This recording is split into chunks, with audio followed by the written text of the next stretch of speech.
obi afa Akuapem TV na mode ye manang na mode aye TV nso mpanyinfo bia nim kwan amofa so am register na afre yemom ye hu nsem na mo yeden moka nsem na moka no mo nya investigation sentisa Akuapem TV was ofia du krom na nifa pena abusuafo mam ena ono wakotena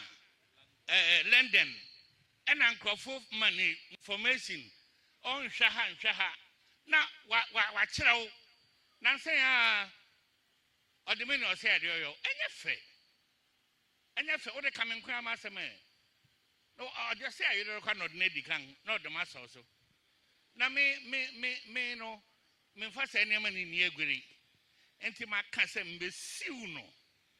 paper no ene ni ode man no no kyerɛw yim en be me Akuapem adwo kakra so obi aye freedom musi freedom of speech nti obi akasa keke me mom de obetima hiti obi wuni ma fatena ho mfa mam so me de wode bam so na wa prepare say Djan Kwasi aye saadi en America na nyonye se me bom tim na maka na wo kan biem se